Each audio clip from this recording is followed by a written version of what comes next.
मेरे प्यारे दोस्तों, नो पॉलिटिक्स प्लीज में आपका स्वागत है। दोस्तों, आपने वो कहावत तो जरूर सुनी होगी कि प्याज भी खाए और जूते भी खाए। कहानी इस तरह थी कि एक बादशाह के दरबार में एक चोर पकड़ के आया। तो बादशाह ने उसे दो ऑप्शन दिए कि या तो तुम 100 जूते खा लो या 100 प्याज खा लो। चोर को लगा कि अबे प्याज खाना तो बड़ा आसान है, तो उसने कहा साहब मैं प्याज खाऊंगा। अब जब 10 प्याज खा चुका तो अब लगा कि नहीं नहीं नहीं नहीं नहीं, इससे ज्यादा नहीं खा पाऊंगा, जूते खा लेता हूं। तो जूते पड़ने चालू हो गए। जब जूते पड़ने चालू हो गए तो 10 जूते खाने के बाद उसे लगा नहीं यार, प्याज खा लो, ज्यादा सही है। तो ऐसा करते करते, यानी इनडिसिसिवनेस होने के कारण उसने 100 प्याज भी खाए और 100 जूते भी खाए। और दोस्तों, आज ये कहावत जो है मोदी सरकार के ऊपर बिल्कुल सही और सटीक फिट बैठ रही है। ये प्याज भी खाते हैं और साथ में जूते भी खाते हैं। पूछे कैसे? किसान आंदोलन में क्या हुआ? प्याज भी खाए, जूते भी खाए। खिलाड़ियों के आंदोलन में क्या हुआ? प्याज भी खाए, जूते भी खाए। शाहीन बाग में क्या हुआ? प्याज भी खाए, जूते भी खाए। अभी ईवीएम के मसले पे क्या हो रहा है? प्याज भी खा रहे हैं, गालियां भी सुन रहे हैं और जूते भी खा रहे हैं।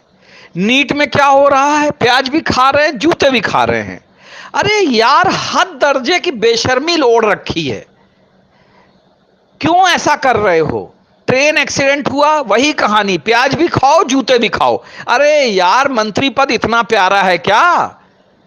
क्यों नहीं इस्तीफा दे देते हो? जिसको बनना हो मंत्री उसको बनाओ।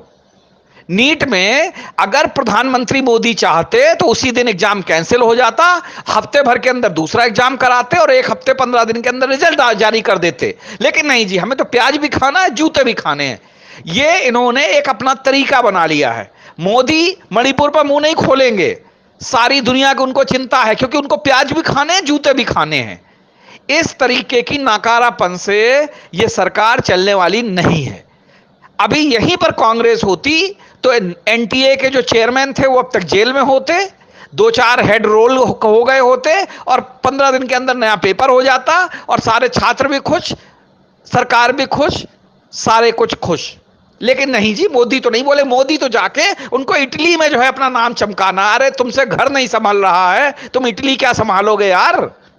कम से कम कुछ तो बेशर्मी छोड़ दो यार। क्यों ऐसा चोला ओढ़ के बैठे हुए हो? खुद सोचो, इतने सारे बच्चों के भविष्य का सवाल है। और फिर तुम तो सरकार में हो यार, एक आयोग बना दो, उस आयोग में विपक्षी दलों को भी शामिल करो, अपने सरकार को भी शामिल करो, शिक्षाविद को भी शामिल करो और सारे एग्जाम बोलो तुम कंडक्ट करो।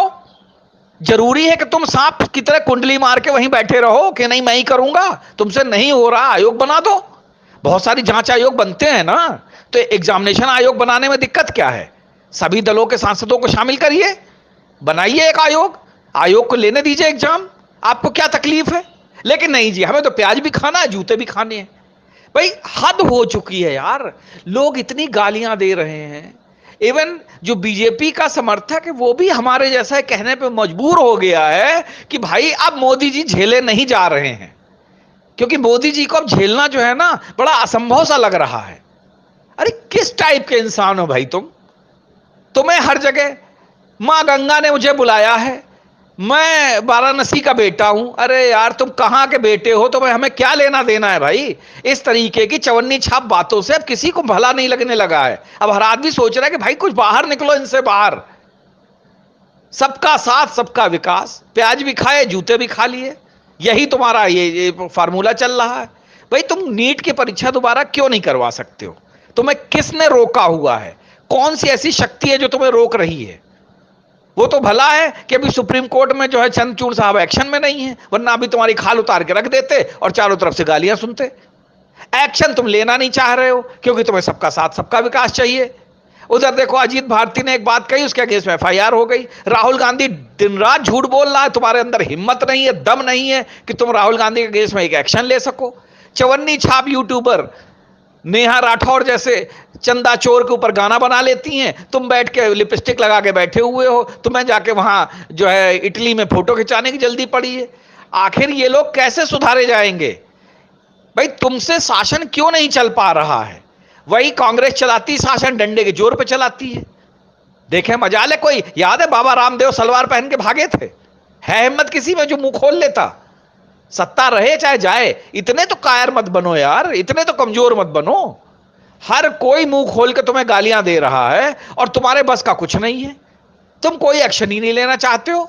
ध्रुव राठी जैसे जो है खुलेआम तुम्हें तानाशाह और जाने क्या क्या बोल के वीडियो चला के चले गए और तुमसे उसका वीडियो तक ब्लॉक नहीं हो सका। नहीं जी, हमें तो सबका दिल जीतना है। अबे काहे का दिल जीतना है भाई? तुम जो तुम्हारे सामने तुम्हें खड़े होकर गालियां दे रहे हैं उनका दिल जीत के क्या करोगे? और प्रधानमंत्री पद की गरिमा गिराने में जितना बड़ा मोदी जी का हाथ है उतना किसी का नहीं है। जो तुम चिल्ला नहीं नहीं हमारे गालियां तो मेरे लिए मुझे बहुत अच्छी लगती हैं। अरे यार तुम गालियां खाओ ना, लेकिन दूसरों को तो मत करो। प्रधानमंत्री पद की गरिमा तो मत गिराओ। तुम्हें गालियां खाने का शौक है तो चौराहे पे खड़े हो जाओ, लोग गालियां देंगे तुम्हें, खाइए वहां पे गालियां।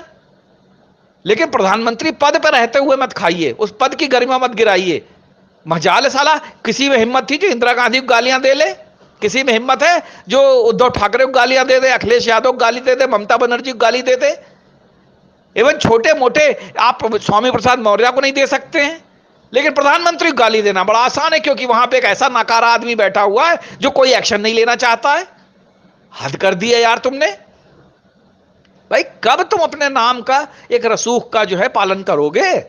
तुम्हें पता तो चलना चाहिए। अरे हम आपसे प्यार करते हैं, इसका मतलब ये नहीं कि हर कोई उच्चा मुच्चा लुच्चा टुच्चा आके तुम्हें गालियां देके चला जाए और तुम उसको वहां पे भाषण से बताओ कि नहीं जी गालियों से मेरा जो है स्वास्थ्य लाभ हो जाता है।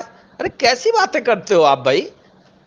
कुछ तो सोचो, इस देश के प्रधानमंत्री हो आप, आपका फर्ज बनता है लीजिए तुरंत निर्णय।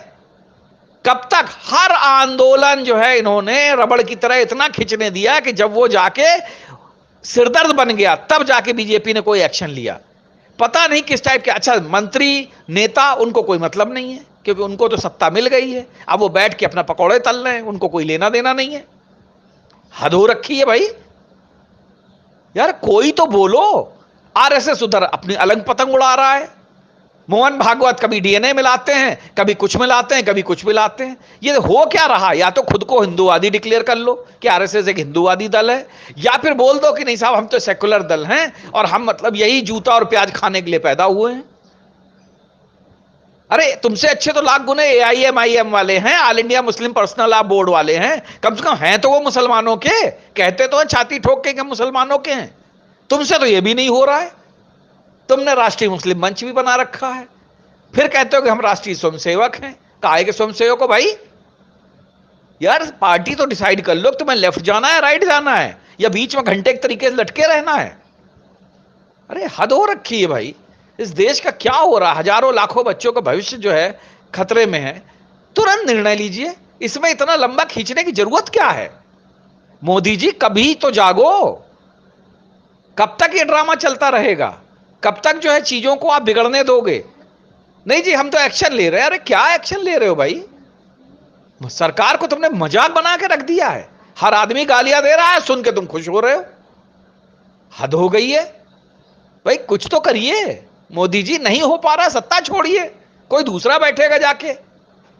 योगी जी को बैठा लिए, देखिए अभी कितनी जल्दी लोग काम करते हैं, दौड़ दौड़ के काम करेंगे, बिना थके हुए काम करेंगे।